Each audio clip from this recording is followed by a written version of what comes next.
First tonight, the so-called vaccine passports, proof that you've been vaccinated against COVID-19. You may hear more about them from Fort Wayne City Council soon. Jeff Newmeyer tells us about one city councilman's new proposal. Jeff. Yeah, Brian, we reached out to 4th District Republican City Councilman Jason Arp for comment on his new ordinance, but we haven't gotten a response so far. But the ordinance, we could tell you, if passed, states, quote, that the council expresses its opposition to COVID-19 vaccination passports and any other similar governmental requirements that disenfranchise local citizens of the right to make their own health care choices and move freely within society, end quote. Vaccine passports or proof of vaccination are sometimes required for travel and could be a condition of access to shopping or services. ARP's ordinance that takes such requirements to task is non-binding and might be seen as more symbolic than anything.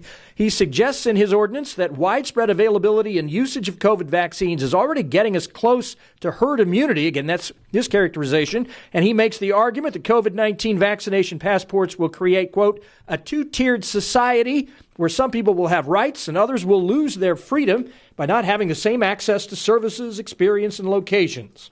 We talked to City Council member Tom Freistroffer, who also opposes vaccine passports. Sharon Tucker, a Democrat on council, is uncomfortable with what ARP is doing here. You'll hear from them and folks on the street for and against. We already have a somewhat polarized society, and I think this is going to further polarize our society. The first thought that I have is, does this fall within our legal guidelines? And so that is a question that I have. I'm going to wait to talk to our council representative or our legal counsel to make sure that we even have the ability to weigh in on something as like this. At least having anyone traveling prove that they're vaccinated, it would hopefully help, slow down the spread. No way. Jose. Why is that? Just don't want it. They don't need to know. TJ Stevens, who you just heard from, staunchly opposes vaccine passports and is behind the effort from ARP.